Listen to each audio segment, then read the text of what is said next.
Well, welcome into Sports Talk. We hit the round running with athletes putting their names on the dotted line. I am Morgan Jackson, and some exciting news out of Shellman. 3 STEM charter Aggies becoming the first in their sport to sign an athletic scholarship at the next level. When pen hit paper Wednesday morning, Aggie history was made. Charlotte Craft and Diana Starling becoming the school's first to play soccer at the next level, and cornerback Tori Green becoming Aggie football's first signee. All 3 athletes are headed to Andrew College in the fall. Andrew College because it was close to home, and I just feel like their environment is like everybody just seems like good people there. They showed love, and when I got the tour, I was already committed. I loved it. All 3 athletes say they hope to inspire their younger teammates to continue to work hard so one day they can also have a shot at playing at the next level. Huge blessing, and I'm really honored to be able to have that opportunity to go play for Andrew College, and I just hope the other girls will look up to us and be like, oh yeah, we want to do that too, and just look at us in the future and be like, oh yeah, that looks fun. Head soccer and football coach Jay Tully says these 3 may be the first to sign for their sports, but they certainly won't be the last. The Berry Rebels football program continues to raise the bar under head coach Jackson Dean. Seniors Trey Queen and Jacob Connell signed their commitment letters Wednesday morning to continue their football careers at Thomas University. It's really just a great opportunity. I'm really happy because I got hurt beginning of the season this year, and so I just had to battle back from injuries and come back. And then to get an offer, just any offer, it's just a great opportunity. It's exciting. I get to go with my buddy, like I said, to a college close to home and be able to experience college lifestyle and the college football mentality with somebody I've been through it in high school. So I feel like it's going to be a good experience, and it's definitely something to build this program and take it to the next level. The journey to this day hasn't been easy. McQueen and Connell have both battled adversity in Nashville. They have also persevered and feel their circumstances have prepared them for this moment. I say I got these offers off of 1 year of football because I've been injured, and the sport team, Coach Dean, Coach Kane, Coach Chop, all the coaches, the athletic staff that helped us, they just built me tremendously from the morning workouts to the afternoon workouts. They took me so far to where I didn't think I could be today. Here, we went through 3 different head coaches. I went through 3 different head coaches in 4 years, so it's every year I had to work even harder to get a spot. You know what I'm saying? So it's just I'm ready to go in, work, build the program, change the culture as of what my coaches tell us. It just shows that hard work pays off. Those are 2 kids that they really put in the work for 4 years. Had a bunch of bumps and bruises along the way in terms of different coaching staffs and different styles, but it just shows that if you're committed to something and truly want it, that it can come true. And we really hope that our younger kids can really buy into that and just understand if they commit to something for 4 years, that great things can happen for them, for them and their families and for their future in general. The 2 newest Nighthawks have lived up to the motto set by Coach Dean, and now they are ready to raise the bar in the Rose City. It's right down the road, not far from home. I like the coaching staff, the head coach, Coach Dan Pimpin, great guy. I really like, what he got going on. And like he told me, he'll just come in, work, and you'll have an opportunity to play right off bat. I know I'm gonna go down there and make some new friends, but I know I got somebody down there that I already know, already played with. Me and him work, day in, day out, just working every day. We've built this program to where it's at now. I feel like we've struggled in the past, so I feel like if we step in somewhere new, we have the ability to take it somewhere else, just like we did this program. So I feel like it's just going to be a new beginning of where we started at, and just be able to build something that's not been built yet. It's a great opportunity to go play college ball at the next level, but an even better opportunity to get that education at the next level and get a lot of it paid for. So we look forward to watching them play and seeing where their careers go, and we just look forward to these kids and being excited for them and saying, hey, I want to be that guy sitting at that table in the next year, 2 years, or 3 years down the road where all these people are here to celebrate me as well. And so, it's just a great opportunity for our program. Well, in the words of Aubrey Graham, aka Drake, I got a really big team and they need some really big rings. A celebration is taking place this Friday for the 2025 Albany State football team. After winning the SIAC championship and being named the Division II HBCU champions, it's time to give those boys their rings. The ceremony and ice cream social will take place at Hyper Gym at 5 p.m. on Friday, and I spoke with Albany State Director of Athletics, Dr. Christine Kelly, about the night ahead.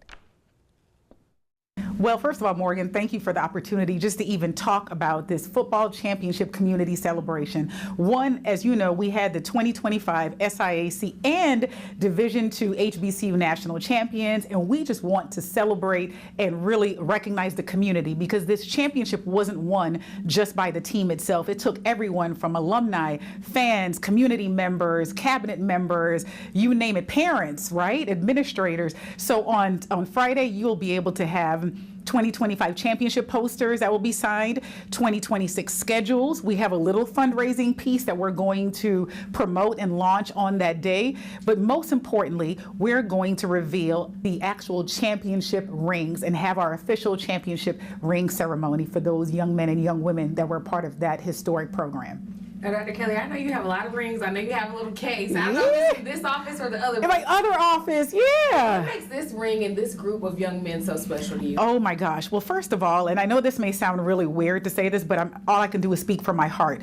We've won a lot of championships here, and all of them have meant so much to me, but it's something as a woman in this particular business that is so male dominated that sometimes winning a football championship it's as if it solidifies you as being a true leader or a true champion. And this is no knock to any of my other programs because they have done phenomenal and I'm so grateful for them. But to win on the gridiron where it takes so much hard work and effort and energy to corral over 100 people to get to this point and not only win, but win in dominating fashion, it was just amazing to know that this is something Coach Gray and I built together, right? He got here in really it was December of 22, but really January of 23.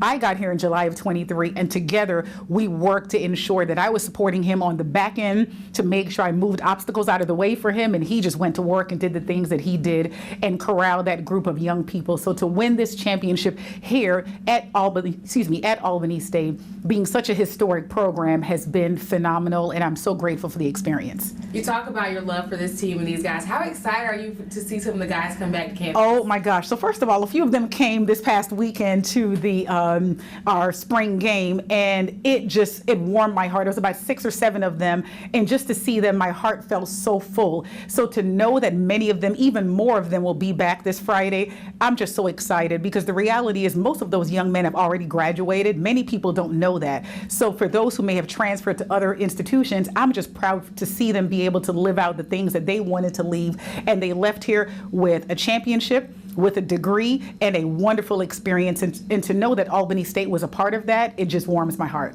And it's free for the community, correct? Yes. And I hear there may be ice cream. It is free, FREE, doors open at 5 p.m. The program will start at 5:30. And guess what? No one has seen the rings yet. And we're going to open the rings all together. So it won't be they'll have their rings on. We're going to open the rings together. And at the end, it's ice cream social while supplies last. I think we put in for about 1,000 of them. So we would love to see a packed gymnasium at Hyper Gym to support these young men and young women who achieved such a historic season here at the unsinkable Albany State University. Anything else you want to add? Other than be prepared, come in, the band is going to be there, the cheerleaders, we're going to have so many people there supporting and cheering on the young men and young women in this program. So we just want them to walk into a packed gymnasium. So please be there, support, be on time because we are going to start on time, and we hopefully to be out in about 30 to 45 minutes. So we really appreciate all the support. And again, we look forward to the continued support in 2026 and beyond. Go Rams! Gotta love Dr. Kelly. Looking forward to celebrating with them on Friday. And we're not done with Albany State Athletics just yet. After the break, we're turning to the Diamond, speaking with the SIAC East champs. You don't want to miss it. Stick with us. In 2025, Albany State softball was one win away from reaching the SIAC tournament finals. They fell to the hands of rivals Fort Valley State, but after getting the win over the Wildcats this past weekend, the Lady Rams are exactly where they want to be heading into the postseason. Take a listen. When you look back just at last year's tournament, what did you learn? So I feel like last year's tournament honestly taught me a lot because I just got to this conference. Last year I just transferred, and it really just showed how much a team can pull together. I feel like in the tournament, the more a team can pull together and work together, the better off they're going to do. At that point, everybody's a good player, everybody's a good team. So really the chemistry comes into play a lot at the tournament.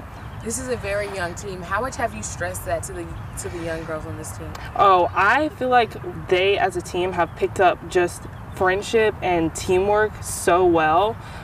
That's something that we've definitely pushed a lot this year, especially with them being so young, because their skill set might not be as good as, you know, someone like me who's been playing in college for 4 years. But like I said, just being able to lean on your teammates is a really big helping factor, especially when you start to feel all that pressure of the tournament. Another game left, well, another series left, starting tomorrow with Trinity College. What do you want to see from the girls tomorrow?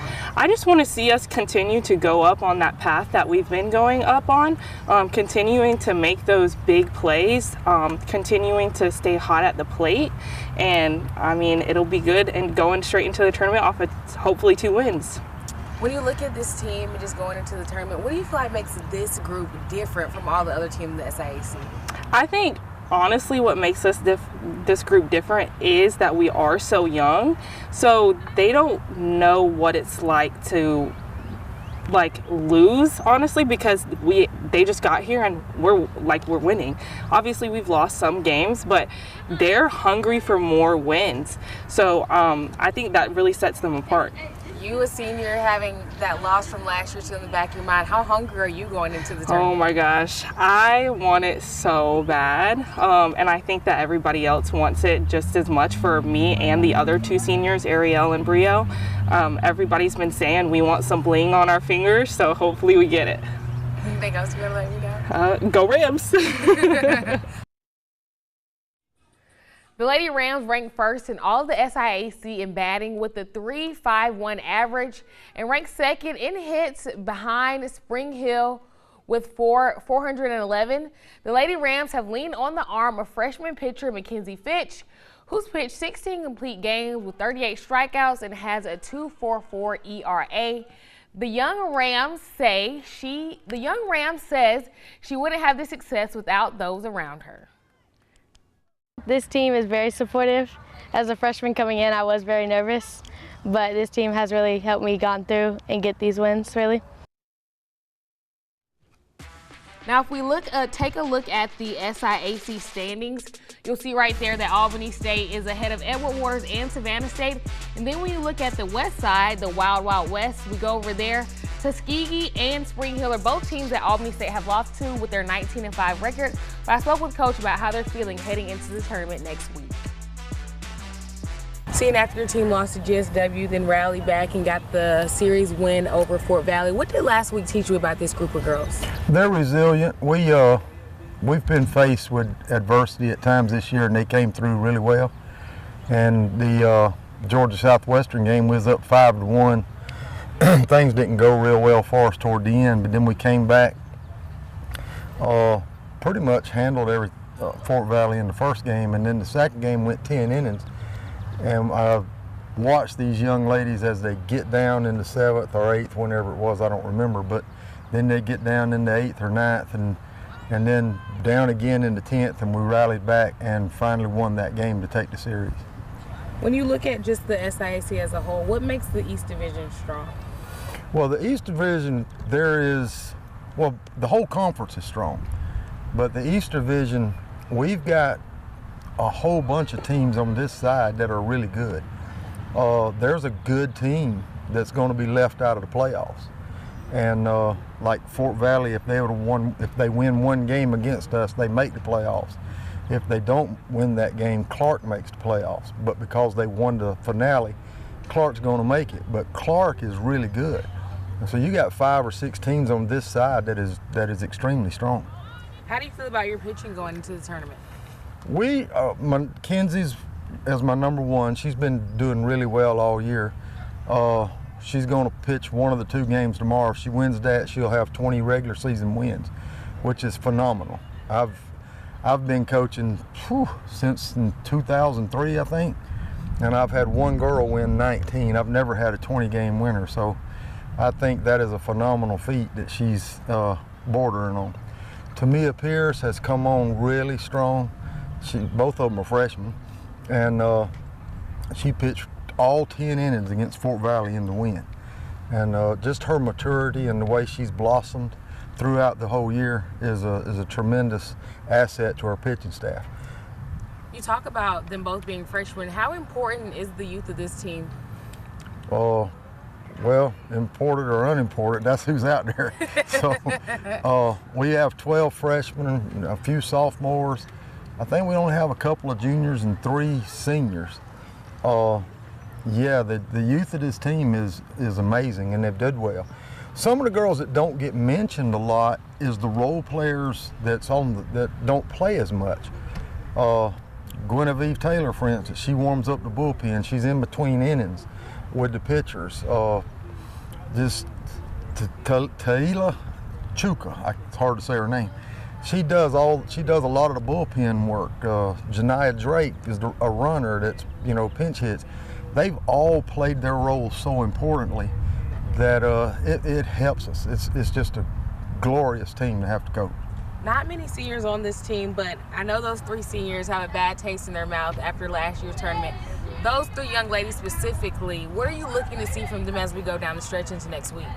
Yeah, we had a chance. We won the first couple of games in the tournament and had a chance to play for the championship after we beat Tuskegee, and things didn't go real well for us. And so I'm hoping that the experience alone of being there will help the seniors, and the freshmen who hadn't been there can glean from that.